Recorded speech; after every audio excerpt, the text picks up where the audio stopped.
कैसे आप लोग अच्छे ही होंगे। कल मैंने आपका लाइव लेक्चर लेके बायोमोल के सारे डाउट सॉल्व कर दिए थे। बच्चों की डिमांड पे जो बच्चों ने मेरे को बोला था कि सर एल्डिहाइड कीटोन का दो, तो आज मैं एल्डिहाइड एंड कीटोन और कार्बोक्सिलिक एसिड की इंपॉर्टेंस दे रहा हूँ। खाली आप यही इंपॉर्टेंट करना, ये इंपॉर्टेंट आपके लिए बहुत ज़्यादा इनाफ हो जाएगा करने के लिए। अगर इसके बाद मैं इंपॉर्टेंट देने के बाद अगर आपको नहीं आया तो आप मेरे को कमेंट कर देना कि सर कल ही लाइव आ जाओ, तो कल ही मैं इनके डाउट भी सारे सॉल्व कर दूंगा, ताकि एक एक दो दो दिन में आपके सारे चैप्टर होते रहे, क्योंकि टाइम बहुत कम बाकी रह गया। चालू करते इंपॉर्टेंट ध्यान से देखना। इंपॉर्टेंट दे रहा हूँ, एल्डिहाइड कीटोन का पहले साथ में दूंगा, फिर कार्बोक्सिलिक एसिड का है। ध्यान से देखना, ये एल्डिहाइड और कीटोन का है। तो नॉर्मली अगर आपको एक मार्क के लिए कोई पूछा जाए तो उसका इंट्रोडक्शन हो सकता है इन दोनों का, या तो स्ट्रक्चर ऑफ कार्बोनिल ग्रुप हो सकता है, स्ट्रक्चर ऑफ कार्बोनिल ग्रुप है, या तो नोमेनक्लेचर है। नोमेनक्लेचर एल्डिहाइड और कीटोन दोनों का अलग है, जिसके अंदर मेसिटाइल ऑक्साइड जो कीटोन वाला पार्ट है वो एंट्रेंस एग्जाम में भी पूछा गया है। नोमेनक्लेचर है। आपको अगर नहीं आया तो बता देना, कल मैं इसको भी सॉल्व कर दूंगा। ये इसका फिजिकल प्रॉपर्टीज है, ये तो नॉर्मल हो गया। अब इसके बाद जो प्रिपरेशन है, प्रिपरेशन एल्डिहाइड और कीटोन का दोनों का, क्योंकि इनके कार्बोनिल ग्रुप कॉमन है, जिनकी वजह से सिमिलैरिटीज रहती है प्रिपरेशन में, तो दोनों के प्रिपरेशन सेम रहेंगे ऑलमोस्ट, खाली रिएक्शन में अलग है। प्रिपरेशन कौन से ध्यान से देखना है यहाँ पे।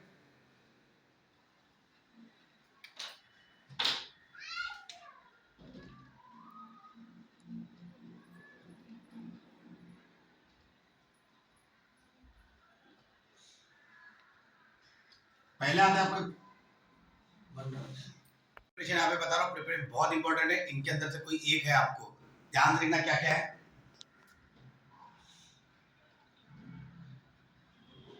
Calcium salt of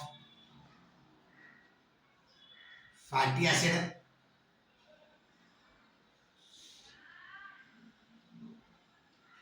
Stephen's reduction, 4-5 reduction है यहाँ पे, इनके नाम भी मैं आपको बता देता हूँ। स्टीफेंस हो गया, एक रोसनमुंड रिडक्शन है। ये जितने पार्ट मैं आपको बता रहा हूँ प्रिपरेशन जल्दी से करके जाना, कोई एक आपको बोर्ड एग्जाम में है। रोसनमुंड रिडक्शन हो गया, स्टीफेंस रिडक्शन हो गया, आपका इटार्ड रिएक्शन है, आपका गटरमैन्स रिएक्शन है, गटरमैन्स काउच फॉर्मेशन रिएक्शन। 6 है केल्मनसन रिडक्शन है तो बहुत सारे, लेकिन इसके अंदर मेरे को इतने ज्यादा इंपॉर्टेंट लगे कि मैंने आपको बता दिया। असाइलेशन रिएक्शन है, और लास्ट आता है ग्रिग्नार्ड रिएजेंट।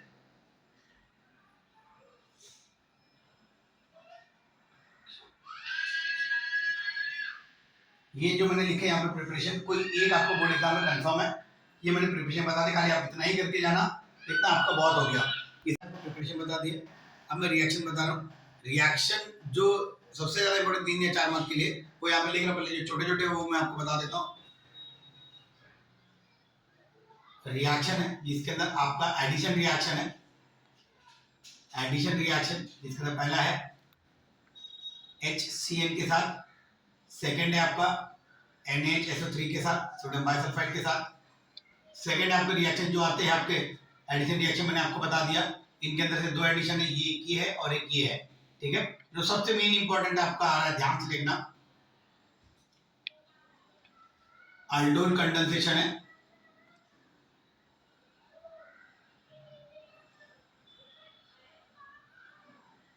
केनिज़ेरो रिएक्शन है,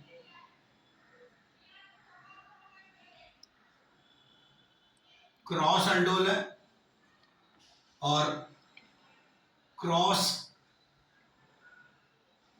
केनिज़ेरोस है। अगर आप कुछ नहीं करके गए एल्डिहाइड कीटोन में, आपको ऐसा लगा कि एकदम एक ही दिन बाकी मेरे को और मैं क्या करूं, तो इतना तो मैं मतलब पेपर मैंने लीक नहीं कर रहा हूं, ना मेरे को आता है करने। मैं खाली अपना अजम्पशन दे रहा हूं कि 90 to 95% आपको अगर 3 मार्क के लिए पूछा गया तो अल्डोल कंडेंसेशन में से कोई, या तो केनिज़ेरो में से कोई एक पूछेगा, ये दोनों करके जाना। ये दोनों को ऑप्शन में मत छोड़ना, बाकी आप कुछ भी ऑप्शन में छोड़ सकते हो एंड मूवमेंट के लिए, लेकिन ये जरूर करके जाना, इन दोनों में से कोई एक आपको आ सकता है। तो ये मैंने आपको बता दिया रिएक्शन कौन से इंपॉर्टेंट थे मेरे लिए, जो आपके लिए भी इंपॉर्टेंट है। ये दोनों चीजें आप अगर सॉल्व कर लोगे इतना पार्ट, तो ये आपका एल्डिहाइड कीटोन के लिए हो गया। एक लास्ट पार्ट है छोटा सा, अगर 1 या 2 मार्क के लिए आपको कुछ पूछा गया तो वो है यूजेस। यूजेस है, लिख देता हूं यहाँ पे। यूजेस ऑफ फॉर्मल्डिहाइड है, ये छोटा सा इंपॉर्टेंट मैंने आपको दिया, ये छोटा सा इंपॉर्टेंट अल्टरनेट कीटोन के लिए। इतना करके जाएंगे तो बहुत ज्यादा हो जाएगा, हद से ज्यादा हो जाएगा आपको अगर इन मूवमेंट पे करना है। तो ये मैंने आपको इंपॉर्टेंट दिया अल्टरनेट कीटोन का, ध्यान से देखना।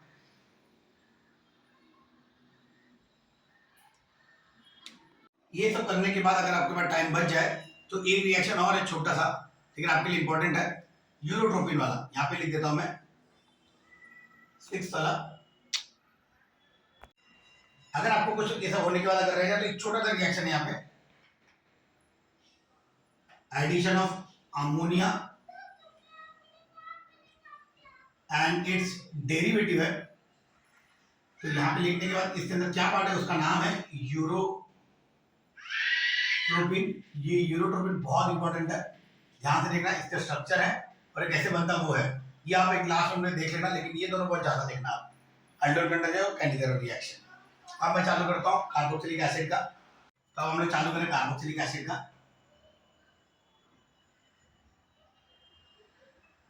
कार्बोक्सिलिक एसिड में ज्यादा इंपॉर्टेंस है नहीं, लेकिन तो भी मैं आपको बता देता हूँ। अगर नॉर्मली आपको रीड करें तो इंट्रोडक्शन का रीड कर लेना, नोमेनक्लेचर रीड कर लेना। इसका नोमेनक्लेचर आपके एंट्रेंस के लिए बहुत ज्यादा इंपॉर्टेंट है। स्ट्रक्चर मैंने आपको बताया था, जो कार्बोक्सिलिक एसिड के स्ट्रक्चर वो इनके भी रहेंगे, फिर कार्बन ग्रुप दोनों में कॉमन रहेगा, कार्बोक्सिलिक एसिड में भी है। तो स्ट्रक्चर हो गया इसका, एक बार देख लेना कौन सा हाइब्रिडाइजेशन जाता है। Structure of carboxylic acid, physical properties है। अब आता है अपना प्रिपरेशन। अगर मेरे को कोई पूछे कि प्रिपरेशन और रिएक्शन में से ज्यादा इंपॉर्टेंट क्या है कार्बोक्सिलिक एसिड का, तो मैं प्रिपरेशन को ज्यादा प्रीफर करूंगा, कि कार्बोक्सिलिक एसिड में ऑलमोस्ट ज्यादा करके प्रिपरेशन ही पूछा गया है। तो प्रिपरेशन है 4-5 प्रिपरेशन है, अब ध्यान से देखना कौन से। ऑक्सीडेशन है जो प्राइमरी अल्कोहल और अल्डिहाइड के साथ है, फ्रॉम अल्काइल बेंजीन के साथ है, असाइल क्लोराइड के साथ है, बहुत सारी चीजें है। मैं यहाँ पे सारी इंपॉर्टेंट आपकी चीजें लिख देता हूँ, यहाँ पे ध्यान से देखना। प्रिपरेशन चालू कर रहा हूँ। पहला प्रिपरेशन आपका from primary alcohol and aldehyde, इसको बाय ऑक्सीडेशन बोलते हैं। फ्रॉम अल्काइल बेंजीन है,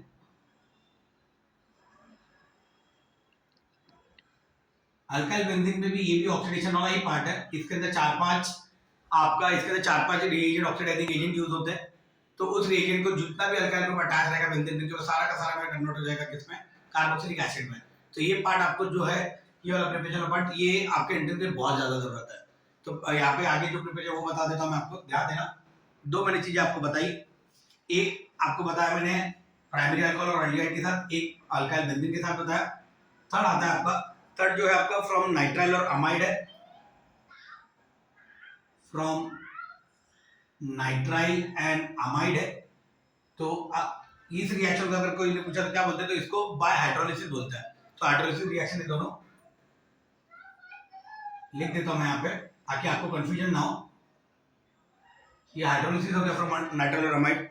फ्रॉम ड्राई आइस हो गया, ये सबसे ज्यादा इंपॉर्टेंट है। फ्रॉम, अगर कार्बोक्सिलिक एसिड का कोई रिएक्शन सबसे ज्यादा इंपॉर्टेंट तो ये है from dry ice. Dry ice वाला पार्ट आपको पता है क्या बोलते हैं, by decarboxylation of Grignard reagent. ध्यान देना, ड्राई आइस मतलब ग्रिग्नार्ड रिएजेंट वाला पार्ट है। डीकार्बोक्सिलेशन, डीकार्बोक्सिलेशन मतलब क्या, जिस रिएक्शन के अंदर से कार्बन डाइऑक्साइड बाहर जाए उसको डीकार्बोक्सिलेशन बोलते हैं।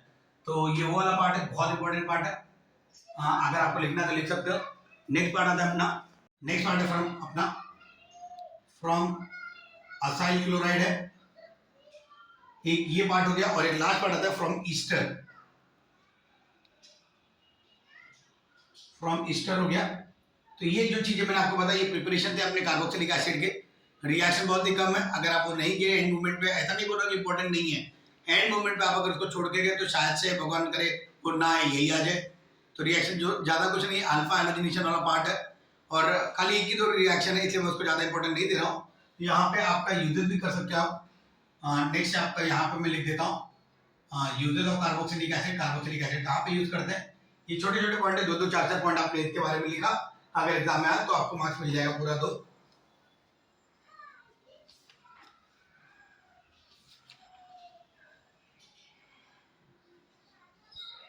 चला रिएक्शन ऑफ कार्बोक्सिलिक एसिड है। रिएक्शन ऑफ कार्बोक्सिलिक एसिड है। तो ये कार्बोक्सिलिक एसिड में क्या क्या इंपॉर्टेंट है, खाली 2 या 3 इंपॉर्टेंट मैं दे रहा हूँ। Reaction involving breaking of OH bond है, और आपको ये पता होगा जिसका नाम था फिशर हिस्टरिफिकेशन रिएक्शन में। ये चीज ज्यादा इंपॉर्टेंट है, फिशर हिस्टरिफिकेशन। ये आपको पूछा भी गया बोर्ड एग्जाम में, तो ये ज्यादा रिएक्शन आप करके जाओगे तो भी आपके लिए बहुत ज्यादा हो गया। और नेक्स्ट आता है सब्स्टिट्यूशन रिएक्शन, लास्ट वाला पार्ट सब्स्टिट्यूशन रिएक्शन है, जिसके अंदर खाली ए वाला पार्ट बता रहा हूँ, जिसके अंदर रिंग सब्स्टिट्यूशन है। रिंग सब्स्टिट्यूशन है, आप खाली ये एक बार देख लेना, आपका हो जाएगा। लेकिन ये आपके लिए पूरा इंपॉर्टेंट हो गया। इससे ज्यादा इंपॉर्टेंट मैं कार्बोक्सिलिक एसिड नहीं दे सकता, इतना ज्यादा इंपॉर्टेंट आपने एंड मूवमेंट पे किया तो आपके लिए बहुत ज्यादा हो जाएगा। ठीक है, सबसे ज्यादा इंपॉर्टेंट आपको अगर कुछ करना है तो अर्डिनल कैनिकल रिएक्शन करना, इनके लिए मैं इंपॉर्टेंट मार्क कर रहा हूँ, तो प्लीज इसको मिस मत करना गलती से भी। ठीक है, थैंक यू बच्चों लोग। अगर आपको मेरा इंपॉर्टेंट अच्छा लगा रहेगा तो प्लीज लाइक कर लेना, कमेंट कर लेना या शेयर कर देना मेरे चैनल को। आप अगर ये सॉल्व करने के बाद अगर आपको नहीं आ रहा है तो आप मुझे कमेंट करना, ताकि मैं कल ही लाइव लेक्चर आके ये सारे डाउट में आपके सॉल्व कर दूँ। थैंक यू बच्चों लोग, थैंक्स अ लॉट।